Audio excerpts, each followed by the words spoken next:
एक ओंकार सतनाम करता पुरख निरभਉ निर्वैर अकाल मूरत जुनी सहभंग गुर प्रसाद जप आद सच जुगाद सच है सच नानक होसी भी सच एक कुदरती गुरु नानक देवा ओंकार गुरु अंगद देवा सतनाम गुरु अमर प्यारे करता रामदास गुरबानी पुरख श्री अर्जन सुखदानी निरभਉ हर गोबिंद गुरु खानी निर्वैर गुरु है श्री हर राय अकाल मूरत हर कृष्ण त्याय अर्जुनी तेग बहादुर आए सह गुरु दसमें सहाय गुर प्रसाद ग्रंथ गुरु ज्ञाना वाहे गुरु वंदन भगवाना गुरु ग्रंथ कल जुग पयो श्री गुरु रूप महान 10 पातशाह यह रूप है गुरु ग्रंथ जी जान पूर्ण देखियो आत्मा द्वैत सर्वनवार पय शांत ए शांत है ते पद नम हमार कहाँ बुद्ध प्रभु तुझ हमारी बन सके मैं माँ जो तिहारी हम न सकता सिर्फ तुम्हारी आप ले तुम कदा सदारी मुँह को चले शास्त्र काटे पिंकरन छड़ जाए अंत के बदरोस ने जो काल कृपा कराए कहा बुद्ध प्रभु तुझ हमारी बन सके मैं जो तुम्हारी हम न सकता से तुम्हारी आप ले तुम कदा सदारी सो कहो टल गुरु सेविय अहनिस सहज सुभाए दर्शन पर से गुरु के जन्म मरण दुख जाए दर्शन पर से गुरु के जन्म मरण दुख जाए वाहिगुरु जी का सतनाम श्री वाहिगुरु साहिब जी एक ओंकार सतनाम करता पुरख निरभਉ निर्वैर अकाल मूरत जुनी सहभंग गुर प्रसाद जप आद सच जुगाद सच है भी सच नानक होसी भी सच वाहिगुरु जी का खालसा वाहिगुरु जी की फतेह गुरु रूप साध संगत वाहिगुरु जी खालसा वाहिगुरु जी की फतेह. If you can excuse my blemishes there within the invocations, I was trying to rush through it just in order to make these videos small enough for people to comprehend and not too long. And unfortunately, obviously, I went through the Mongols a bit too quick and got them in the wrong order. So if you can forgive me for that mistake. Guru Rup Sat Sangat, we're going to continue on here with the definitions of the Sri Japji Sahib. In the previous video, we went through the definitions of Nirbhau and why, according to Sikh Mat, we use the term Nirbhau instead of Nirvair.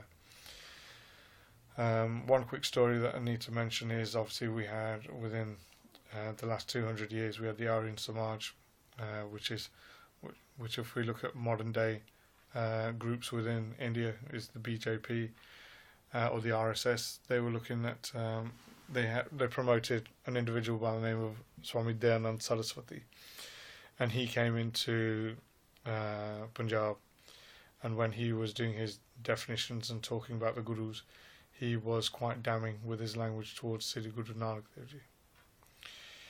In his book Satyarth Prakash, again he writes that the gurus did not have a comprehension of Vyakaran, the grammatical makeup of the language. The Sikhs should have put within the Sri Japji Sahib should have been Nirvair instead of Nirbhau. Thankfully, during that time, we have now, we have intellectuals who are able to argue against those accusations. And Gyani Dit Singh, who has written a number of books and publications, was able to have a heated discussion with Swami Dayanand, and he never returned again to the Punjab after that, realizing the Vidya within the Sikh faith.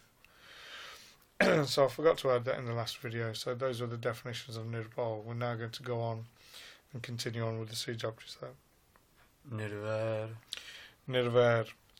Nir again means to not have. Vair here is to have enmity, to have enemies, to consider somebody an enemy. God is exempt from this. God doesn't have any enemies, does not consider anybody his enemies, and never will. Because everything is a creation of his, everything is his. In the same way you have parents who have unconditional love for their children, in the same way God does, but God has it constantly. There is no point where he is upset by what they do. He will continue to just have the same non-enmity towards them. And Gurbani says again and again, Tu Nirvair Santa Tere Nirmo, you are without enmity, and the saints, they are yours, without any blemish. Nirhari case of Nirvaira, it states that within Gurbani as well. So God again is without any enmity. At no point does he turn around and dislike or hate something within his creation. It is his creation, his doing, and he loves all, and he continues to love all. So the first definition is that God is one who has no enmity towards anything. The second definition is Nirvair, but what they do with the term Nir, they keep Nir as it is, which means without, and Ver they change to Veil. So what Veil means is addictions. So God is without any addictions. God isn't like the human being or the animals where they have an addiction to a certain type of food, or they have to have some sort of substance like you see the narcotics, the drugs, the tobacco, the alcohol that's being plied by human beings because of addictions. People have addictions to solvent abuse and other things. God is exempt from all these. He has no addictions. He's not addicted to anything. He is free from addictions. That's the second definition. And the third one is Nirvair. Again, what they say here with the definition is split the word in two and give it two definitions. Nir again is without, and Ver means here no enmity. And what this is God within his bhagats, within his devotees, within his saints, gives no enmity. The examples we have here was when Harnaksh was putting his son through arduous things, putting Bhagat Prahlad through arduous things. At no point did he have any enmity towards his father. He continued to go through these tasks, and God protected him at every point. Ram, again, he went and had this battle with Ravan through the Ramayana, and he had no enmity towards the family of Ravan. He ended up giving Papikan, who was Ravan's younger brother, the throne of Lanka and left. Again, Sri Krishna was the same. He didn't have any fear. The gurus, if you want to talk about having no enmity, Guru Nanak Dev Ji went to Baghdad, where later on Patal will go through that. They recited this Shabad, and Pir Dastagir got the inhabitants to try to stone Guru Nanak Dev Ji to death. Guru Nanak Dev Ji had no enmity for him, and afterwards gave him a divine sermon, and took the Pir's son to all the different realms to prove that Gurbani is correct. Guru Gobind Singh Ji, Guru Har Gobind Ji, they both had their fathers, their gurus before them, executed at the hands of the Mughals. Guru Arjan Dev Ji was killed by Chandu through Jahangir. And then you had Sri Guru Tegh Bahadur Ji killed by Aurangzeb, both of them. But they showed no enmity. Guru Har Gobind Ji then spent time with Jahangir. For months he stayed with him, and then he kept him as a devotee afterwards. Sri Guru Gobind Singh Ji kept Bahadur Shah's offer. Bahadur Shah was his devotee as well, and helped him win the Mughal rule as well. So the Guru showed no enmity in any way. So these are the three definitions of Nirvair. Akal Murat. Akal Murat. Again, there are a number of definitions here. That we're going to talk about 9 different definitions when we come to Akal Murat. The first one is God is exempt from Kal. Akal means he is timeless. So here what we're doing is we're just doing the definitions of Akal for a start. We'll do the definitions of Murat afterwards. But if you are reciting the Japji Sahib, Akal Murat are to be recited with one another. So Akal, the R at the front, the A at the front, means to not have. Kal means to die. God is exempt from death. God does not die. He does not succumb to any sort of destruction. And that's the first definition. Tu kal purkh nahi sar kala. So you yourself are the being who gives death, but upon your own head you have no death. There is no death. So that's for Akal. That's the first definition. Then Murtiya is the form. There are many various different forms, but the form that God has is Akal. It is timeless. His form is that of indestructibility. He has no form that is perishable, and that is his form. Akal Murat. That's the first definition. Second definition is Akal Murat is a being. So being here is Murat. Akal is, you have to split that up again. Era is without, Kal here means kalpana, which means comprehension. God is without comprehension. It doesn't matter how many texts are written about him, how many commentaries are done about him. You know, the commentaries about God have been going on since the time of Zoroaster, or you look at Abraham, or you look at Akhenaten. Since these primeval individuals, you know, through the Vedas, through the Shastras, through the Vedic rituals, through the rishis, God has been commentated upon again and again and again. But still, even through understanding the whole of Sri Guru Granth Sahib, you cannot find an end to Paramatma. God is without an end. And He's beyond comprehension. He is Agam, Agochar. He's without understanding. You cannot understand Him. And that's the second definition. So He is a being that is beyond understanding. Third definition is Akal. God here is, again means without. Kal here means Kala, which when we look at the term Kala, which is the colour black, here we're talking about ignorance. God here is a being without ignorance. He has no ignorance. He is the pure form of consciousness. He is the form of Sat, Chit, Ananda, which is, He is complete truth, complete consciousness, and pure bliss. The Jains add to this. Mahavir's term is that God is pure light.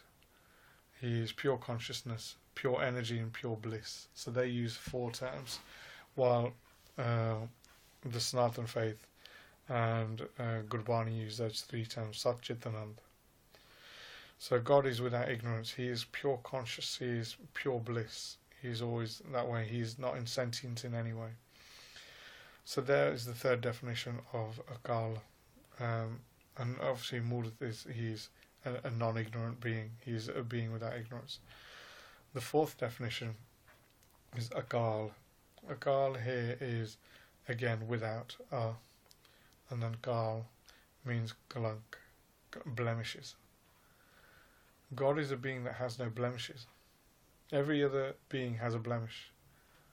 The sun is considered to be a deity, but the sun causes heat, which can cause afflictions. This is a blemish.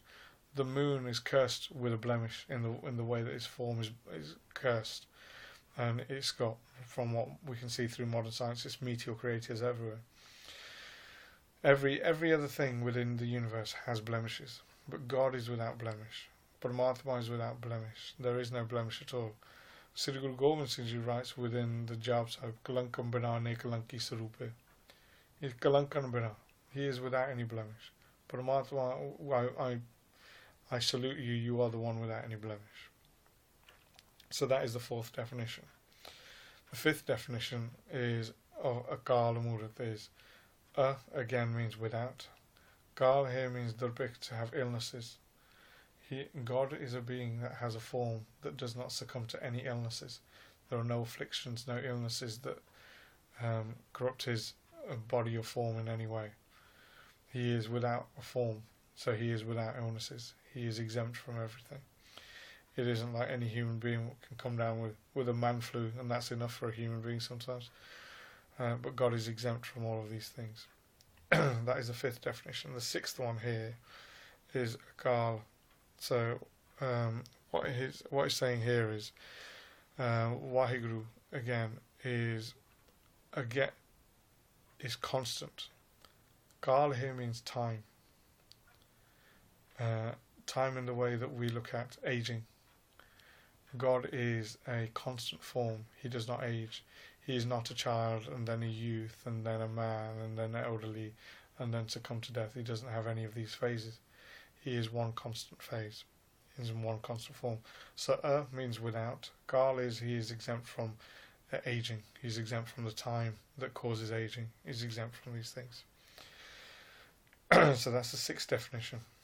So seventh definition, Akal. Era, the first era again means without, and Kal means the time zones. God is without, he is exempt from the 3 different time zones. He isn't only available in the past, he isn't only available in the present, he isn't only available in the future. God has no past, present or future. He is constant in every way, and he always has been. and for that reason, that is the 7th definition of Akal. Murat. Murat just is the basic definition of Murat is form. God has a constant form. Within Gurbani, it states that God, like I said earlier on, He is Sadev and Sadahe. You know, He is a constant form, and He always is. Murat here is a definition given for Paramatma, that this is His form. There is no other form for Him. Obviously, when we start talking about Vedanta later on and Gurbani later on, we get the definitions of Nirgun, Sargun, Gurshabad. And these are His forms when we start looking at when Paramatma, when Brahm mixes with Maya and becomes Ishwar, then we have all the different forms that can be taken in. You know, within Jab Sahib says, Anek hai, fir ek hai. You know, that God has many forms and from them has one form. But that is talking about the dissolution of the universe when everything dies. At the same time, God has one form, and from that, like we've said in Oankar, through the recitation of Oankar, He has created many, many forms. So the term Murat is that God has a form, just one form. Akal. Akal, there's one last definition of Akal that we're going to cover here. And what we do here is we split the term Akal into 3. So, Era, and then Kakka and Kanna is the second one, and then Lalla is the third one. So those 3 letters, if you separate them, the Era is used to represent the Hindu deity Vishnu, and the Kakka and Kanna represent Brahma, and the last one is the one who does let, or the one who destroys, is for Vishnu. So what it's saying is Akal is made up of the 3 deities. God is the one who creates the form of the 3 deities. Akal Murat. God is the one that gives them their forms. And that's the last definition of that is actually the 8th definition of Akal Murat. There's one last one, but it's very similar to what we've spoken about earlier. Akal.